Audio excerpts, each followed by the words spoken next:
Hello, everybody. Welcome back to You Are Here. I am doing a very quick and much shorter rendition of underrated movies.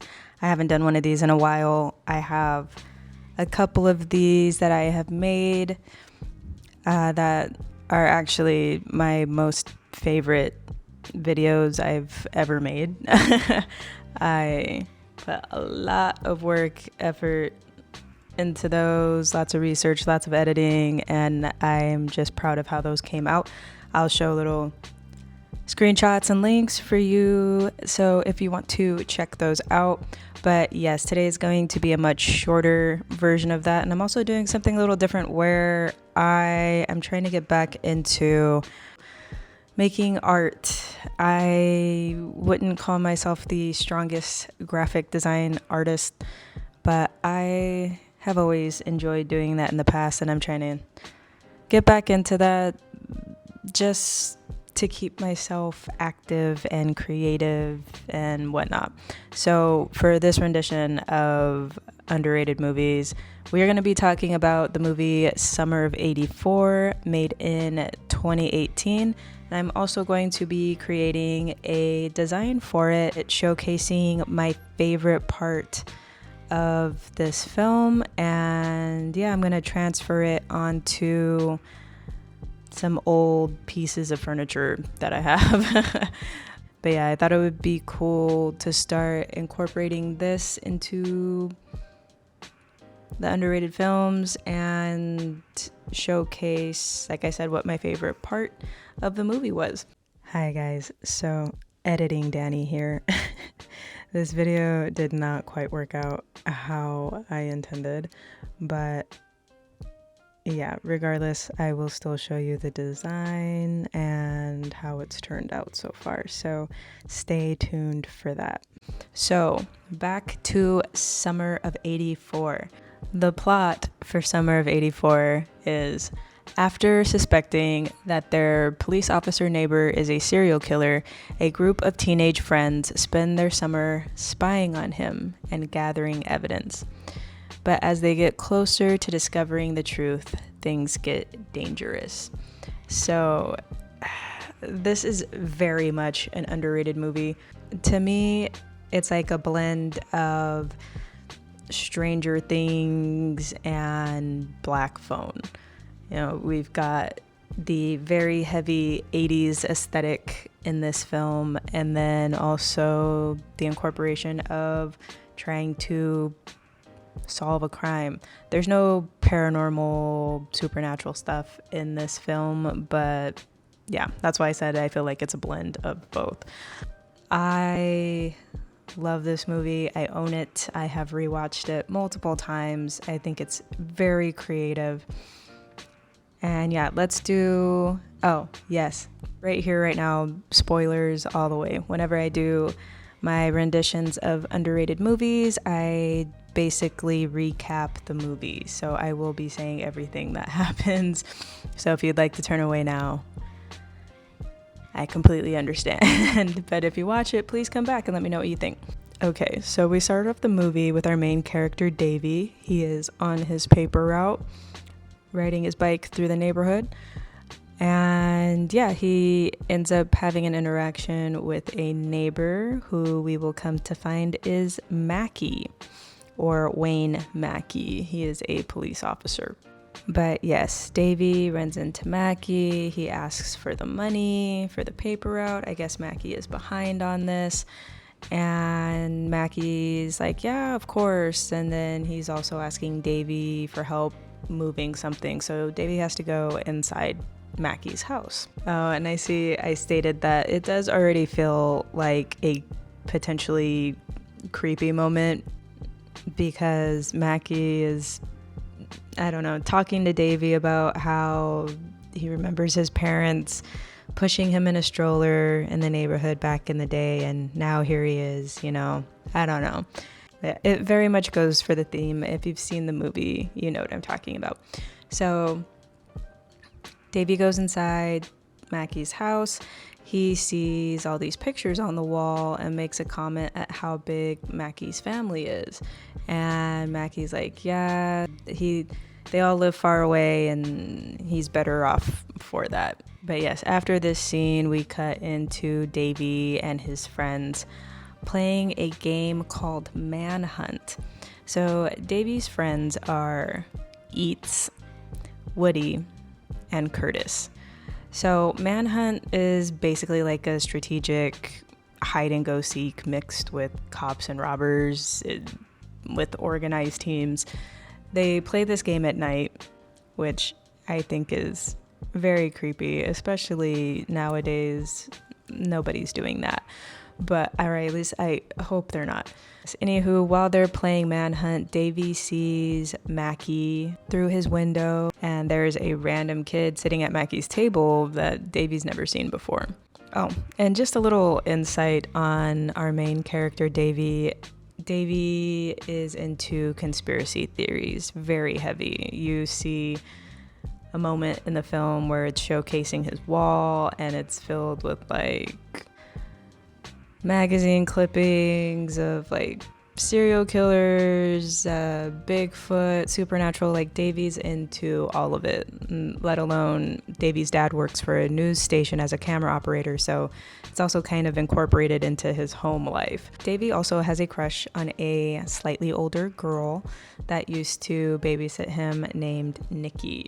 So one night on the news, it's revealed that there is a serial killer, and this very much piques Davy's interest. He immediately calls his friends and talks about how exciting this is.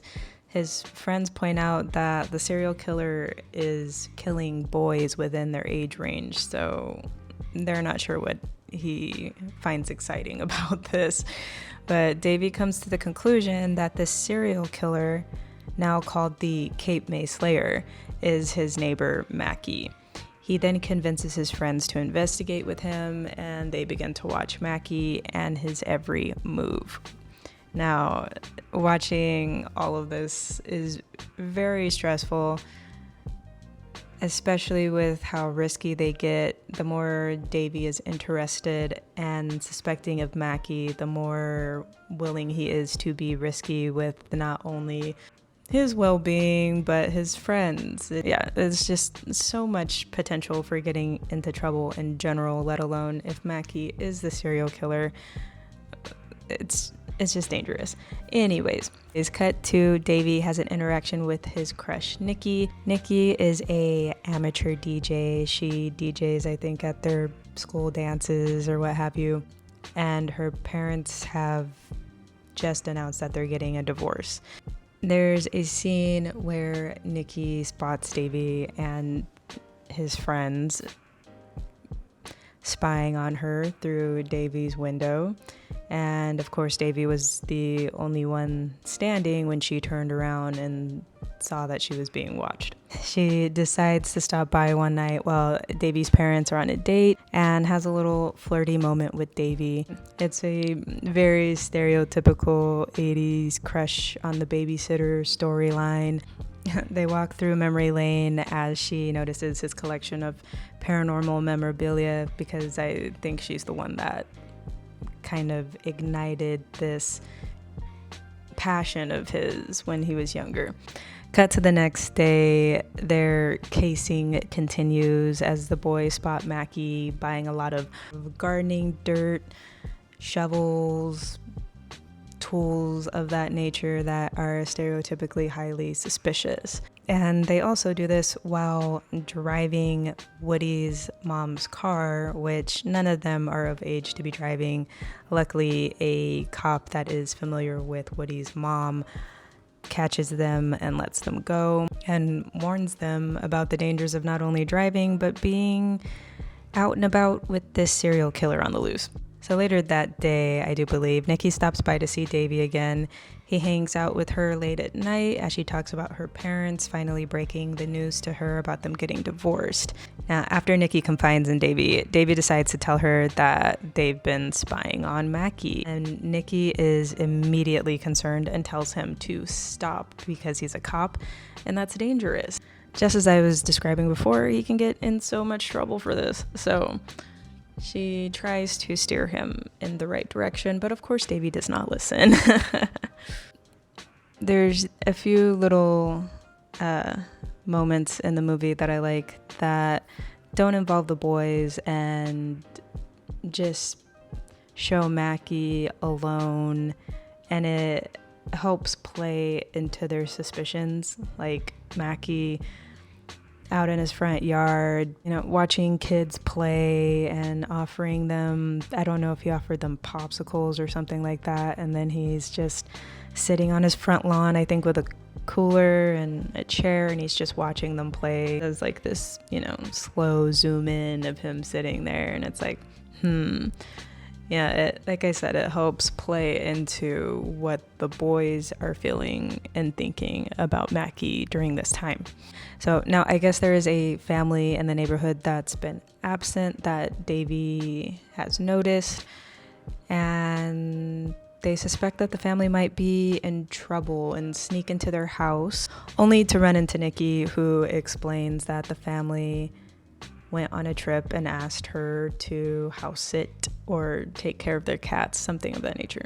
But yes, this is definitely a jump scare moment. The boys are not expecting Nikki in the house. It's dark. She pops up out of nowhere, scares them. So continuing on, the boys decide to use a game of manhunt as an excuse to spy on Mackie. Davy decides that he wants to leave a walkie-talkie by Mackie's window, and Mackie ultimately spots Davy outside of his window. Davy runs off, but he has completed the mission. So I do believe it's the next day. Davy is back at Mackie's house yet again. He ends up running into him as he's going to retrieve that walkie-talkie. While Davy is trying to retrieve this walkie-talkie, Mackie catches him off guard, and Mackie expresses to Davy that he scared him last night when he saw him outside the window, and Davy explains that they were playing manhunt, and Mackie accepts this excuse. Mackie offers to make the payment to Davy for the newspaper while he's there, and as he goes inside to get the money, Davy notices a large hole dug out and covered up in Mackie's backyard. Cut to later on that night, Davy is looking out of his window at Mackie's house with a pair of binoculars. Davy was never able to retrieve the radio, and he sees that the radio is missing from where he initially left it. And in a very shocking moment, Davy spots Mackie staring right back at him with a pair of binoculars, and Davy instantly drops to the floor. Davy later looks out the window again and sees that the radio is sitting in Mackie's windowsill.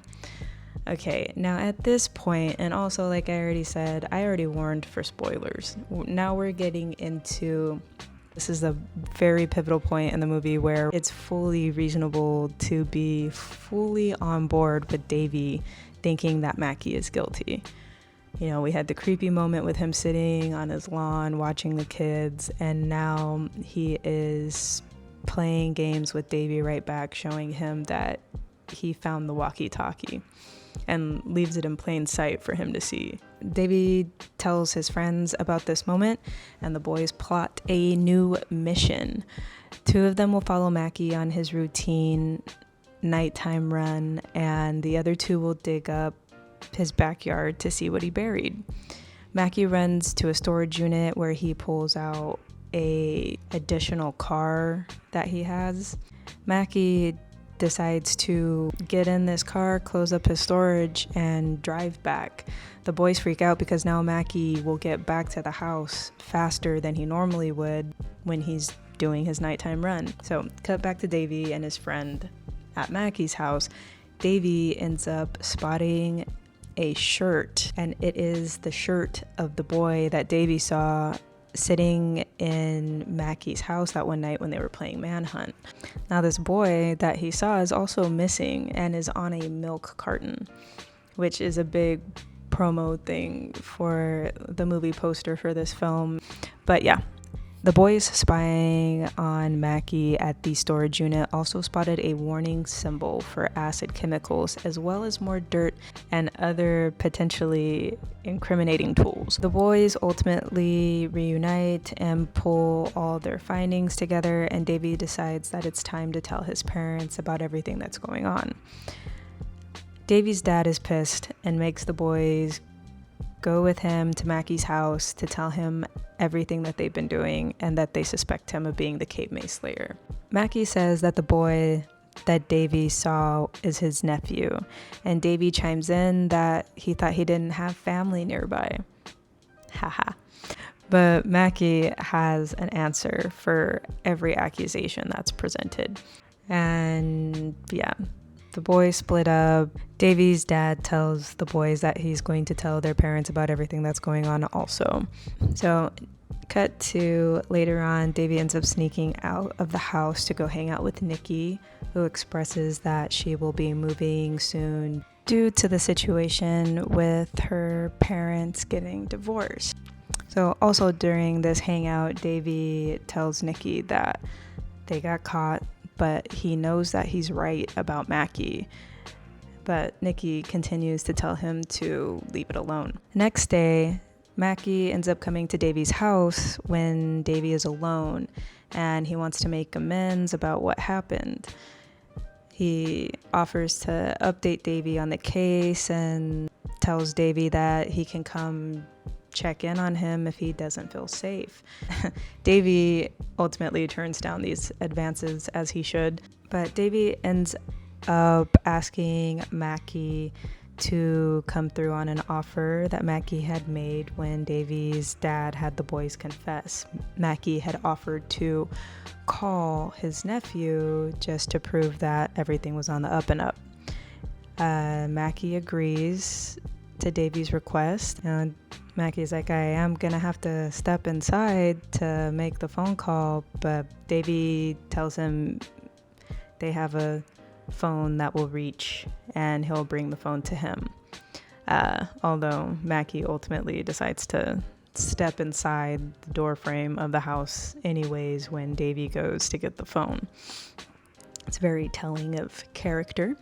So Mackie makes the call, but there is no answer, and says maybe we can try again later. Davy says that's okay. Mackie ends the interaction by saying he'll do everything that he can to catch the killer, and then he leaves. So Davy calls information shortly after Mackie leaves because he wants to see if he can get the outgoing number that was last called from his house. And it turns out that Mackie called his own house. He did not call a sister to speak with the nephew. He called his own house. This is the final stamp in that we know Mackie is guilty. As Davy shares this news with his friends, Davy's parents call him downstairs. His parents wanted him to see the coincidental news that Mackie had found the Cape May Slayer, and that there is going to be a celebration at an upcoming festival for Mackie's achievement. Davy is even more convinced that Mackie is guilty, and his friends think that he's crazy. But Davy ends up being able to convince two of them to have his back and keep an eye out for Mackie at the festival while he goes to sneak into his house, and Woody is going to join him in this venture.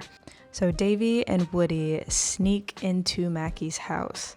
Nikki, who apparently was spying on them, sneaks up on them and scares them right outside of his window. After scaring them, Nikki ultimately decides to come inside and help them on this quest.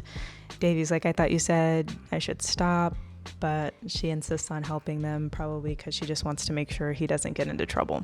And at this time, one of the friends from the festival, I believe it was Curtis, radios in and tells Davy he is completely wrong, and Mackie used the shovels for a community project, planting some stuff with fellow cops. Oh, planting flowers.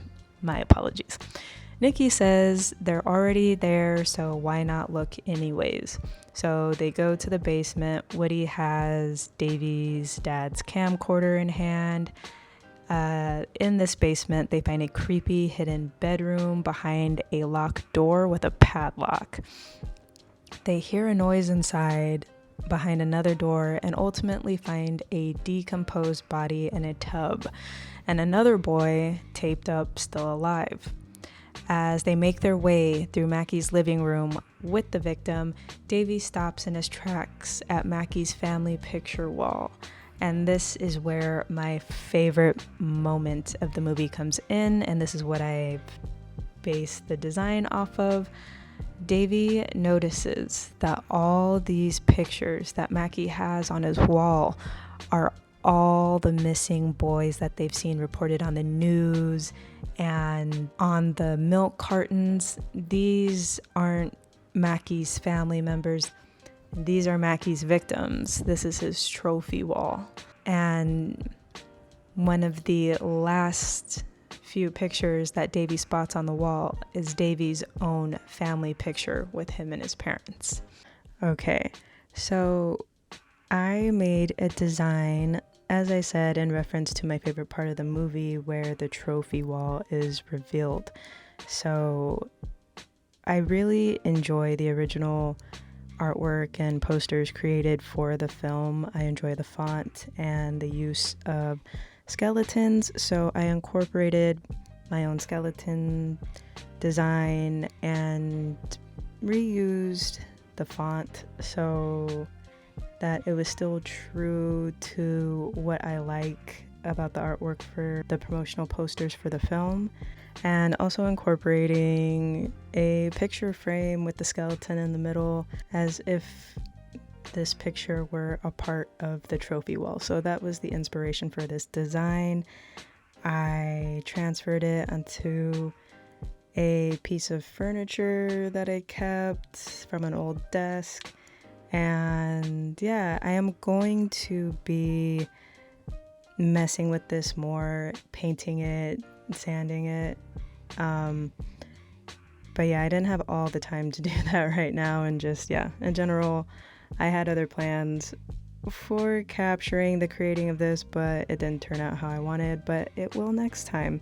Baby steps. I'm just getting back into this creativity process, so gotta give myself some grace. But yes, this is what the design looks like so far. And yeah, I'm pretty happy with it. I can't wait to turn it into something that I'm proud to have on the wall and walk by and be like, yeah, I did that. But yeah, thank you for entertaining this creative journey of mine. All right, back to the review. The kids take all the evidence to the cops, and the cops tell Davy's parents that they should be proud, as they should, those jerks. Believe your kids, dude. Like, that part just irritated the shit out of me, like, especially when they call him downstairs and they're like, look what happened. It's like, use your critical thinking skills. Anyways, Davy and Nikki have a sweet little moment, and Nikki thanks him for getting her parents back together in a way.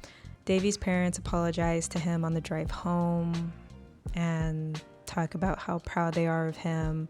Also, Davy's friend Woody decides to stay the night at Davy's house. Davy's parents reassure Davy and his friend as they're looking out the window across the street at Mackie's house being raided by cops that the cops will catch Mackie. He has not been caught yet. They cannot find him. But yes, this is where the reassurance comes in, and we get this very 80s coded happy ending, music included. You know, the boys are in the room, they're about to go to sleep, they've been reassured that everything's gonna be okay. Cut to black screen. I love this moment because watching the movie and you don't know how much time is left, you're thinking that this is the end, but no. The black screen ultimately changes back to Davy's hallway into his room, and the attic stairs come down, and it is revealed that Mackie has been hiding in Davy's house in the attic.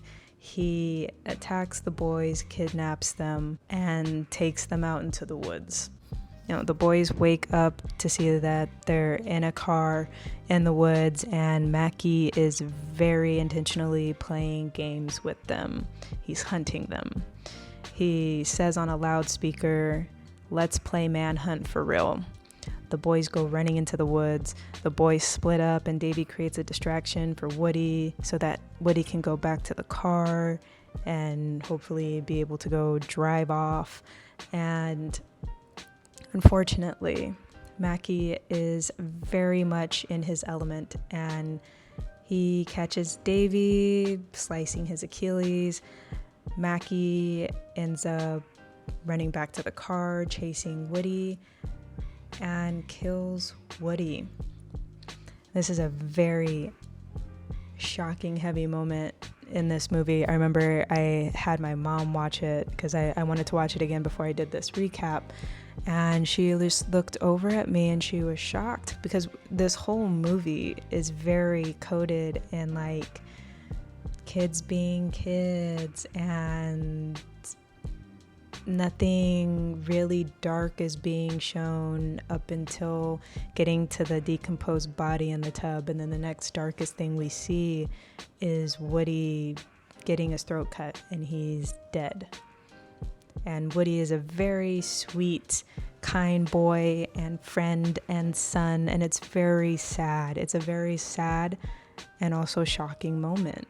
It kind of reminds me of The Incredibles, when Mrs. Incredible is telling her kids in the cave when they're trying to go find Mr. Incredible that, you watch all these movies and shows where there's bad guys and they don't hurt the kids. And she's like, these guys aren't like that. They're not going to restrain themselves because you're children.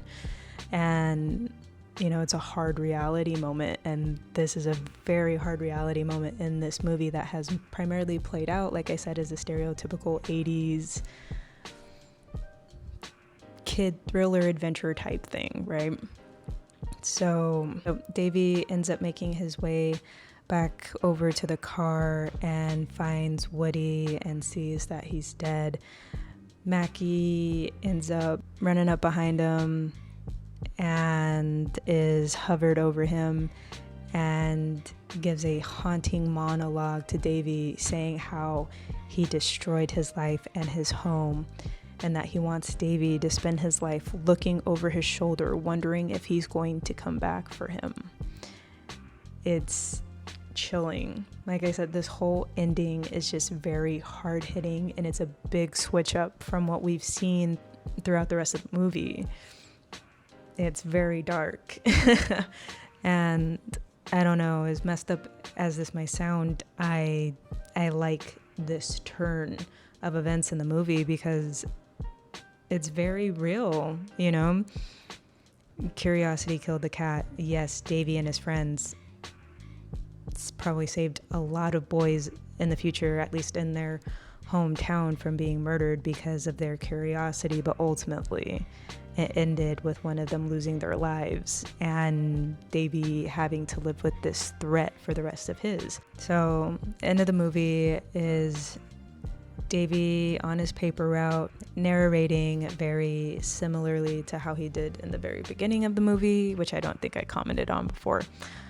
But as he's riding his bike on his route through his neighborhood, he's passing Nikki in a moving car. She's leaving the neighborhood, and he passes his now former friends destroying a playhouse that they loved, and you see them in throughout the movie. It's mentioned, and they're destroying the playhouse and throwing the pieces of wood in the front yard and not acknowledging him. And he also passes by Mackie's house with caution tape surrounding it. And this is the end of the movie, with Davy narrating the final words and, cut to black. I love this movie. It's very creative and very different to me anyways. I like that what was obvious to Davy was very much obvious to us, but within movie tropes, we're like, no, it can't be that easy. It can't be Mackie. There has to be a twist. But no, it was Mackie the whole time. Davy was right the whole time. What was obvious was right and very factual. Mackie was the bad guy the whole time, and they solved the case. The twist is that Davy was right. And the other twist is that they were punished for being right. And it's just very intense. This is one of very few movies, especially in a thriller horror genre, where I wish so deeply that they would do a sequel, especially now that all the boys are older. It would be even better, especially with the main character being older. You can do a cut through to the future and seeing Davy living his life as a young adult and maybe finally starting to not look over his shoulder anymore, and then Mackie's back. Like, this would be so dope, especially with the same creators, same writing team, same vibe. It would be amazing. I'm sure they would come up with some other interesting, original twist, just like they did in this one. I think it would be amazing, and I wish I could petition for it, or I wish I could win the lottery and have the money to make and produce that, because I think it would be an amazing sequel.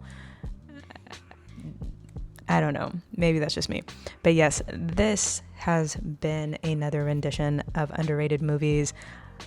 If you haven't watched the movie and you happen to have sat through this and heard the whole movie, go watch it. It's awesome. It's amazing. Or if you have seen it before, go watch it again. It's great. Probably even better than what you remembered. This is a very underrated movie. I love it. And yeah, thank you for watching. Thank you for listening. Don't forget, nothing happens overnight. You are the magic. All right? Take care. I'll see you next time.